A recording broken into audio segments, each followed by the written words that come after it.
अनुपात क्या है? राशियों की कितने गुणा के रूप में तुलना अनुपात कहलाती है। जब भी हम राशियों की तुलना करते हैं कि कौन सी राशि दूसरी राशि से कितने गुना है या उसका कौन सा भाग है, तो यह तुलना अनुपात कहलाती है। इसके लिए हम भाग का प्रयोग करते हैं। हम कह सकते हैं कि भाग द्वारा तुलना को अनुपात कहा जाता है। अनुपात को दो बिंदुओं के चिन्ह द्वारा दर्शाया जाता है, जिसमें एक बिंदु नीचे की ओर और दूसरा बिंदु उसके ऊपर की ओर होता है। किसी भी अनुपात का तुल्य अनुपात उस अनुपात के अंश और हर को एक समान संख्या से गुणा या भाग द्वारा प्राप्त किया जाता है। अनुपात के विषय में जो सबसे विशेष बात हमें ध्यान रखनी है वो है कि राशियों का अनुपात ज्ञात करने के लिए यह आवश्यक है कि राशियां समान इकाई में हों। यदि हमें 50 पैसे का अनुपात 2 रुपये से ज्ञात करना है तो सबसे पहले हमें इकाइयों को समान करना होगा। यदि हमें किसी राशि में सेंटीमीटर और दूसरी राशि में मीटर का अनुपात ज्ञात करना है, तब भी हमें दोनों राशियों को या तो सेंटीमीटर में बदलना होगा या मीटर में बदलना होगा, तभी हम उनका अनुपात ज्ञात कर सकते हैं। हम एक उदाहरण की सहायता से देखते हैं। राजू बाजार से टमाटर खरीदने जाता है। एक दुकानदार ने कहा कि 5 किलोग्राम टमाटर का मूल्य 40 रुपये है। हम भी दैनिक जीवन में बाजार जाते हैं और वस्तुओं को खरीदते समय दुकानदारों द्वारा बताए गए मूल्य का अनुपात देखते हैं और यह तय करते हैं कि हमें कौन सी दुकान से सामान लेना है। किसी भी सामान की मात्रा और उसके मूल्य का अनुपात ज्ञात करने के लिए हमें अनुपात का ज्ञान होना जरूरी है। दूसरे दुकानदार ने 6 किलोग्राम का मूल्य 42 रुपये बताया। उसे टमाटर पहले दुकानदार से खरीदने चाहिए या दूसरे दुकानदार से? इसके लिए हमें 1 किलोग्राम टमाटर का मूल्य ज्ञात करना होगा। पहले दुकानदार ने 5 किलोग्राम टमाटर का मूल्य 40 रुपये बताया है और यदि हम 1 किलोग्राम टमाटर का मूल्य ज्ञात करें तो वो 40 भाग 5 होगा, जो 8 रुपये है। दूसरे दुकानदार ने 6 किलोग्राम टमाटर का मूल्य 42 रुपये बताया है। 1 किलोग्राम टमाटर का मूल्य 42 भाग 6 होगा, जो 7 रुपये होगा। इस प्रकार हम देखते हैं जो मात्रा का अनुपात है वो 1:1 है, परंतु जो मूल्य का अनुपात है वो 8:7 है। उसे टमाटर दूसरे दुकानदार से लेने चाहिए। यहाँ विशेष बात जो है वो ये है, यहाँ हमने दोनों ही दुकानदारों द्वारा बताए गए मूल्य के लिए 1 किलोग्राम टमाटर का मूल्य ज्ञात किया है। जिस दुकान से भी हमें टमाटर लेने हैं, जितनी भी मात्रा में हमें लेने हैं, 1 किलोग्राम टमाटर के मूल्य को उससे हम गुणा करके हमारी राशि निकाल सकते हैं। समानुपात, यदि दो अनुपात समान हैं तो वे समानुपात में हैं। जैसा कि नाम से ही स्पष्ट है, समान और अनुपात के योग से यह बना है। बराबर अनुपात, जब भी हम दो अनुपातों की तुलना करते हैं और वे अनुपात बराबर हों तो हम कहेंगे कि वे समानुपात में हैं। हम समानुपात को 4 बिंदुओं के चिन्ह द्वारा दर्शाते हैं, जिसमें 2 बिंदु नीचे की ओर और 2 बिंदु ऊपर की ओर होते हैं। समानुपात में क्रम में ली गई चारों राशियां पद कहलाती हैं और पहले और चौथे पद को चरम पद या सिरों के पद कहते हैं। दूसरे और तीसरे पद को मध्य पद कहते हैं, क्योंकि दूसरा और तीसरा पद पहले और चौथे पद के बीच में है, तो बीच के पद को मध्य पद भी कहा जाता है। अब हम देखते हैं कि यदि हमारे पास अनुपात समानुपात में है तो पहले और दूसरे पद का जो अनुपात होगा वो बराबर होगा तीसरे और चौथे पद के अनुपात के। चरम पदों का गुणनफल बराबर होगा मध्य पदों के गुणनफल के। पहला पद गुणा चौथा पद बराबर है दूसरा पद गुणा तीसरा पद, क्योंकि पहला और चौथा पद हमारे चरम पद हैं, दूसरा और तीसरा पद हमारे मध्य पद हैं। यदि हमें पहला पद ज्ञात करना हो, दूसरे और तीसरे पद के गुणनफल को हम चौथे पद से भाग करते हैं। यदि हमें चौथा पद ज्ञात करना हो, दूसरे और तीसरे पद को गुणा करके हम पहले पद से भाग करते हैं। इसी प्रकार यदि हमें दूसरा पद ज्ञात करना है, पहले और चौथे पद के गुणनफल को तीसरे पद से भाग किया जाएगा, और यदि हमें तीसरा पद ज्ञात करना है, पहले और चौथे पद के गुणनफल को दूसरे पद से भाग करके तीसरा पद ज्ञात किया जा सकता है। हम एक और उदाहरण लेते हैं। दो सहेलियां रेशमा और सीमा बाजार से अभ्यास पुस्तिका खरीदने जाती हैं। रेशमा ने 24 रुपये में 2 पुस्तकें खरीदी। एक अभ्यास पुस्तिका का मूल्य ज्ञात कीजिए। यहाँ अभ्यास पुस्तिका की संख्याओं में अनुपात 2:1 है। 2 पुस्तकें खरीदी हैं और एक पुस्तक का हमें मूल्य ज्ञात करना है। और यदि उनके मूल्य का अनुपात हम देखें, हमें 2 पुस्तकों का मूल्य 24 रुपये दिया हुआ है, एक पुस्तक का मूल्य हमें ज्ञात करना है। तो हमें चौथा पद ज्ञात करने का सूत्र पता है।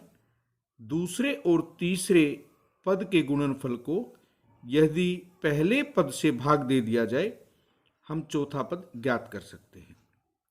हम मान लेते हैं कि चौथे पद का मान a है, जो किसी भी चर के द्वारा हम दर्शा सकते हैं। 2:1 समानुपात होगा 24:a, और a को हम सूत्र के द्वारा ज्ञात करेंगे। पहला पद भाग में होगा और दूसरे और तीसरे पद का गुणनफल ऊपर होगा। 2 एकम 2, 2 एकम 2, 2 दूनी 4, 1 गुणा 12। एक पुस्तिका का मूल्य 12 रुपये होगा। इसे हम दूसरे तरीके से भी कर सकते हैं। 2 पुस्तकों का मूल्य 24 रुपये, एक पुस्तिका का मूल्य हमारे पास 24/2 होगा, जो कि 12 होगा। यदि हमें एक पुस्तिका का मूल्य ज्ञात हो जाए, तो यदि हमें कितनी भी पुस्तिकाएं खरीदनी हैं, उसे एक पुस्तिका के मूल्य से गुणा करना है। इस प्रकार हम देखते हैं कि एक इकाई का मान ज्ञात होने पर हमें जितनी भी इकाइयों का मान ज्ञात करना है, हम उसके गुणनफल द्वारा ज्ञात कर सकते हैं। एक विधि क्या है? वह विधि जिसमें हम पहले एक इकाई का मान निकालते हैं और फिर जितनी इकाइयों का मान निकालने को कहा जाए निकालते हैं, वह एक विधि है। जैसा कि हमने पुस्तक के मूल्य का उदाहरण देखा, हमने एक पुस्तक का मूल्य ज्ञात किया। यदि हमें 10 पुस्तकों का मूल्य ज्ञात करना हो, एक पुस्तक के मूल्य को हम 10 से गुणा करके ज्ञात कर सकते हैं। यहाँ एक उदाहरण हम लेंगे। 80 किलोमीटर की दूरी तय करने में एक स्कूटर में 2 लीटर पेट्रोल लगता है। 1 किलोमीटर की दूरी तय करने में कितना पेट्रोल लगेगा? यहाँ हमें एक इकाई का मान ज्ञात करना है। उसके बाद 120 किलोमीटर जाने में कितना पेट्रोल लगेगा? एक विधि से यदि हम इसे करें तो सबसे पहले हम देखेंगे 80 किलोमीटर चलने के लिए पेट्रोल की मात्रा कितनी है। वो हमें 2 लीटर दी हुई है। 1 किलोमीटर चलने के लिए पेट्रोल जो हमारा लगेगा वो 2/80 होगा। 2 एकम 2, 2 चौके 8 और 0, 1/40 और इसकी इकाई लीटर होगी। हमें 1 किलोमीटर चलने में पेट्रोल की मात्रा का पता चलने के बाद हम जितनी इकाई के लिए भी हमें ज्ञात करना है हम ज्ञात कर सकते हैं। यहाँ हमें 120 किलोमीटर जाने में पेट्रोल की मात्रा बतानी है, तो हम 1 किलोमीटर की मात्रा को 120 से गुणा करेंगे। 1/40 गुणा में 120, 0 से 0, 4 एकम 4, 4 तिये 12, 1 गुणा 3 यानी 3 लीटर पेट्रोल की आवश्यकता होगी। हम कह सकते हैं 120 किलोमीटर जाने में 3 लीटर पेट्रोल लगेगा। यदि 7 मीटर कपड़े का मूल्य 294 रुपये हो तो 5 मीटर कपड़े का मूल्य ज्ञात कीजिए। ये सभी उदाहरण हमारे दैनिक जीवन से संबंधित हैं। हम अक्सर दुकान पर जाते हैं और वहाँ पर 1 मीटर कपड़े का मूल्य पूछते हैं। उसके बाद हम दुकानदार को बताते हैं कि हमें कितने मीटर कपड़ा चाहिए। यहाँ भी हम इसी विधि का प्रयोग करेंगे। सबसे पहले हम 7 मीटर कपड़े का मूल्य लिखेंगे 294 रुपये। उसके बाद हम 1 मीटर कपड़े का मूल्य ज्ञात करेंगे 294 भाग में 7, 7 एकम 7, 7 चौक 28, 7 दूनी 14। 1 मीटर कपड़े का मूल्य हमें 42 रुपये ज्ञात हुआ। हमें 5 मीटर कपड़े का मूल्य ज्ञात करना है, तो हम 1 मीटर कपड़े के मूल्य को 5 से गुणा करेंगे जो 210 रुपये होगा। एकता 10 दिन में 1500 रुपये अर्जित करती है। 30 दिन में वह कितना अर्जित करेगी? यह स्पष्ट है कि 30 दिन में 10 दिन से 3 गुना राशि अर्जित करेगी। इसे हम एक एक विधि से करें तो इस प्रकार होगा। सबसे पहले हम एकता की 10 दिन में अर्जित राशि को लिखेंगे जो 1500 रुपये है। एक दिन में जो राशि अर्जित होगी वह 1500 भाग में 10 होगी।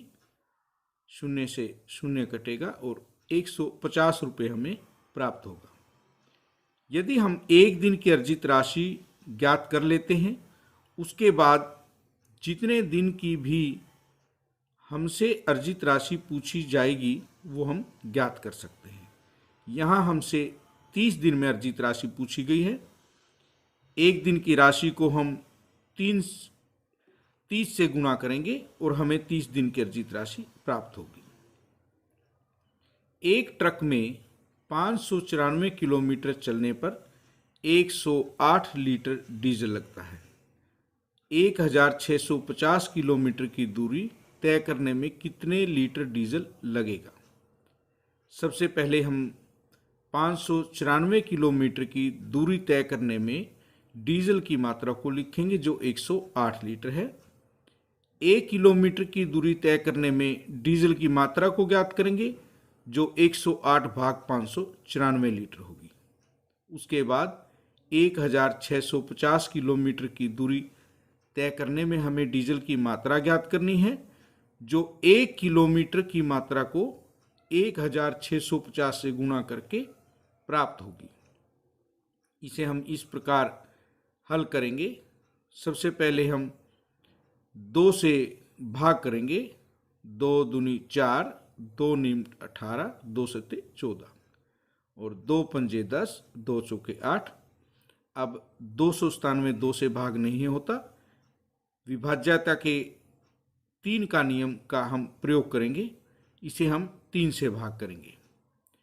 3 में 27, 3 में 27, 3 एकम 3, 3 अठे 24। दोबारा यह 3 से भाग होता है। 3 तिया 9, 3 तिया 9 और 3 छीक 18। उसके बाद फिर से हम 3 से भाग करेंगे। 3 एकम 3, 3 एकम 3, 3 दूनी 6। अब हम 11 से भाग करेंगे। 11 एकम 11, 11 एकम 11, 11 पंजे 55 और 0। हमें 2 गुणा 150 प्राप्त होगा जो 300 लीटर है। हम कह सकते हैं कि 1650 किलोमीटर की दूरी तय करने में 300 लीटर डीजल लगेगा। राजू ने 150 रुपये में 10 पेन और मनीष ने 84 रुपये में 7 पेन खरीदे। ज्ञात कीजिए किसने पेन सस्ते खरीदे। यहाँ हम राजू और मनीष के पेनों के मूल्य की तुलना करेंगे। उसके बाद हम बताएंगे कि किसने पेन सस्ते खरीदे। मनीष ने 7 पेन 84 रुपये में खरीदे हैं और यदि हम एक पेन का मूल्य ज्ञात करें वो 84 भाग में 7 होगा। 7 एकम 7, 7 एकम 7, 7 दूनी 14। यहाँ एक पेन का मूल्य 12 रुपये है। राजू ने 10 पेन 150 रुपये में खरीदे हैं और यदि हम एक पेन का मूल्य ज्ञात करें 150 भाग 10 होगा। 0 से 0 को हम काटते हैं और हमें 15 प्राप्त होगा। हम कह सकते हैं कि राजू के लिए प्रत्येक पेन का मूल्य 15 रुपये है, जबकि मनीष के लिए प्रत्येक पेन का मूल्य 12 रुपये है। यहाँ स्पष्ट है कि मनीष ने सस्ते पेन खरीदे। अनीश ने 6 ओवर में 42 रन बनाए और अनूप ने 7 ओवर में 63 रन बनाए। एक ओवर में किसने अधिक रन बनाए। हम यहाँ भी एक ओवर में रन की तुलना अनीश और अनूप के लिए करेंगे। सबसे पहले हम अनीश के लिए लिखेंगे कि अनीश ने 6 ओवर में 42 रन बनाए हैं। एक ओवर में 42 भाग 6 रन होंगे। 6 एकम 6 और 6 सत्ते 42। हमें 7 रन ज्ञात हुए। अनूप ने 7 ओवर में 63 रन बनाए और एक ओवर में बने रन 63 भाग 7 होंगे। 7 एकम 7, 7 में 63। 9 रन अनूप ने एक ओवर में बनाए और अनीश ने एक ओवर में 7 रन बनाए थे। हम कह सकते हैं कि अनूप ने एक ओवर में अधिक रन बनाए।